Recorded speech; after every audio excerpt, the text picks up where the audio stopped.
आप देख रहे हैं समाचार एजेंसी ऑफ इंडिया में साइन न्यूज। नमस्कार दोस्तों, समाचार एजेंसी ऑफ इंडिया की साइन न्यूज में एक बार फिर आपका स्वागत है।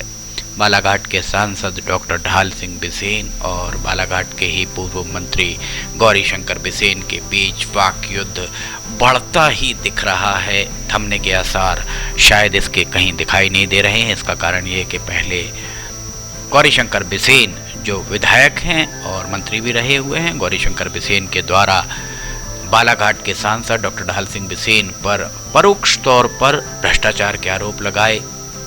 उनके द्वारा यहाँ तक कह दिया गया कि डॉक्टर ढाल सिंह बिसेन ने सांसद निधि से जो टैंकर दिए हैं उसमें अगर एक मुक्का या घूंसा मारा जाए तो पिचक जाएगा। बहुत संगीन आरोप है और इस तरीके के जो आरोप लगे हैं उसके जैसे ही ये सारी चीज़ें मीडिया में आई वह उसके बाद बालाघाट के सांसद डॉक्टर ढाल सिंह बिसेन एडिटर्स काउंसिल से रूबरू हुए। एडिटर्स काउंसिल के सदस्यों के समक्ष बालाघाट के सांसद डॉक्टर ढाल सिंह बिसेन के द्वारा अपना पक्ष रखा गया। बहुत लंबा वार्तालाप था, इसलिए हमने आपको उसके पहले 2 एपिसोड दिखाए, ये तीसरा एपिसोड दिखा रहे हैं। हमारी कोशिश होगी कि पूरे के पूरे जितनी भी बातचीत हुई है उस बातचीत को बिना कहीं काट छांट किए हुए जैसा है वैसा ही दर्शकों के लिए उपलब्ध कराया जाए। समाचार एजेंसी ऑफ इंडिया की ये ट्रांसपेरेंसी, बहुत पारदर्शिता वाली पॉलिसी है कि जो है वही आपको दिखाया जाएगा। डॉक्टर ढाल सिंह बिसेन बालाघाट के सांसद हैं, उनका निवास सिवनी में है।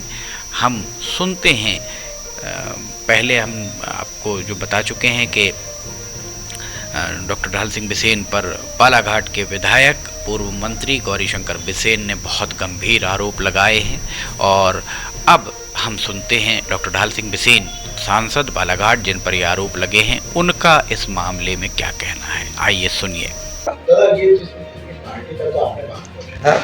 लेकिन क्योंकि आप पार्टी के प्रतिनिधि नहीं हैं, आप पूरे बालाघाट संसदीय क्षेत्र का हैं, तो उन्होंने एक सांसद के ऊपर आरोप लगाया, मतलब पूरे क्षेत्र के जिन लोगों ने आपके ऊपर विश्वास जताया उन लोगों के विश्वास के ऊपर आरोप लगाया।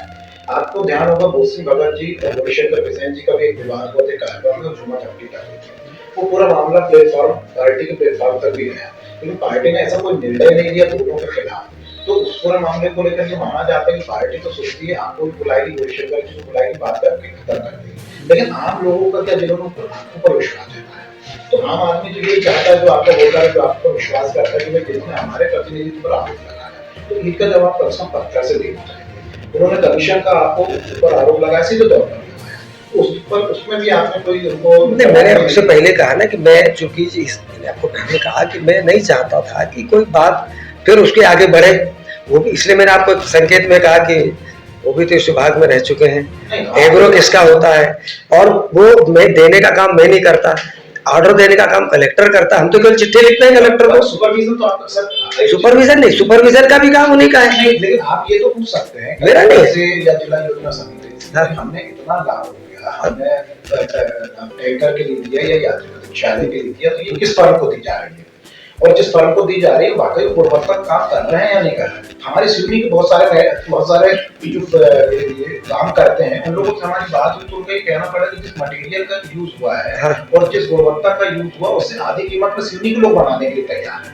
जो लोग इसको जानते हैं, मैंने पहले आपसे कहा कि जेम पोर्टल पे जो दर्ज होता है वही सप्लाई करता है, तो वो ऑर्डर देने का काम कलेक्टर करता है। वो जेम पोर्टल में जितने लोग हैं वो करें। आज भी मैंने पॉलिटेक्निक की बैठक ली, वहाँ भी यही विषय आया, तो उन्होंने कहा कि साहब हमको मार्केट से खरीदने की अनुमति दे दो। तो मैंने कहा भाई किस डिपार्टमेंट में डायरेक्ट मार्केट से खरीदने की अनुमति है?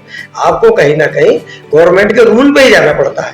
कलेक्टर भी उसके अध्यक्ष होते हैं। अब वो या तो जेम या क्या कहते हैं उसको, नहीं नो, अरे गवर्नमेंट का एक डिपार्टमेंट है ना जिसके अंदर एलवीएन वगैरह तो संस्था है, जिसको एक जेम पोर्टल है और हमारे खरीद बिक्री का जो अधिकार दिया है ना उसके अंतर्गत करते हैं ना, वो उसी के अंतर्गत होता है। इसलिए माने देखिए, मैंने तो केवल लिख के दिया, अब मुझ पे आरोप लगाया, तो ये जांच करने का भी काम कलेक्टर का है कि वो खराब है, अच्छा है, गड़बड़ है, क्योंकि हमने हैंडओवर किया। देते भी उन्हीं को है। अब आके मैं कहूँ कि साहब जांच करो तो कलेक्टर उसकी जांच करा ले, अच्छे खराब है तो जिससे सप्लाई किया उसके खिलाफ कार्रवाई करे, उसके खिलाफ सप्लाई कार्रवाई करे, और वो उसके ऊपर मुक्का मार के देख ले तो मुक्के पे चकता है कि खराब होता है। विधायक जो खरीदता है वो भी जैब पोर्टल से खरीदता है। हाँ सभी, तो ये उनकी जानकारी में है। ये सब है। उसके बाद अगर वे बालाघाट के सांसद के द्वारा अनुशंसा की गई उसकी खरीद पे आरोप लगा रहे हैं, हाँ। तो नैतिकता के हिसाब से ये चूंकि आरोप आपके ऊपर, इसलिए आपकी जवाबदेही है कि आप कलेक्टर को चिट्ठी लिखे कि नहीं तो मैं आरोप नहीं तो आपसे कह रहा हूँ कलेक्टर करे, वो भी हमने उसकी व्यवस्था उसके कर देंगे। उसको लिखा है कि उसके बाद मेरी बातचीत नहीं हो पाई है, क्योंकि मैं सब लिखा पढ़ी में करता हूँ, आपको पता है मैं हर चीज पत्र से लिखता हूँ। कलेक्टर बैठक में नहीं थी, मैंने सूचना दे दी, दिल्ली भेज दिया डिपार्टमेंट को कि ये अनुपस्थित रहे। अब ये जो इन्होंने लिखा है तो ये भी इस तरह का ही जो है वो नहीं ये उसको नहीं कहते। पत्रकारों के प्रश्नों के बहुत ही खुलकर जवाब दिए, साफगोई के साथ डॉक्टर ढाल सिंह बिसेन के द्वारा लगातार ही जवाब दिए जा रहे हैं पत्रकारों के प्रश्न पर। चूँकि ये मामला सिर्फ बालाघाट के विधायक गौरीशंकर बिसेन के द्वारा आरोप लगाए जाने के बाद ये मामला सामने आया, इसलिए इस पूरे मामले में सिर्फ और सिर्फ उन्हीं आरोप प्रत्यारोपों के ऊपर ही चर्चा यहाँ पर की गई। समाचार एजेंसी ऑफ इंडिया के सिवनी ब्यूरो से अखिलेश दुबे की रिपोर्ट। सांसद डॉक्टर ढाल सिंह बिसेन क्या कह रहे हैं, उनका और आगे क्या कहना है, कलेक्टर बालाघाट के संबंध में डॉक्टर ढाल सिंह बिसेन का क्या कहना है, हम सारी की सारी जानकारी आपको एक के बाद एक एपिसोड में मुहैया कराएंगे। संभवतः 6 से 7 या 8 एपिसोड हो सकते हैं इस तरह के, और हम आपको लगातार ही ये सारे एपिसोड दिखाएंगे। समाचार एजेंसी ऑफ इंडिया के सिवनी ब्यूरो से अखिलेश दुबे की रिपोर्ट। अगर आपको समाचार एजेंसी ऑफ इंडिया की साइन न्यूज़ में ऑडियो बुलेटिन, मौसम के अपडेट, वीडियोज़ आदि पसंद आ रहे हों तो आप इन्हें लाइक, सब्सक्राइब और शेयर करना ना भूलिए।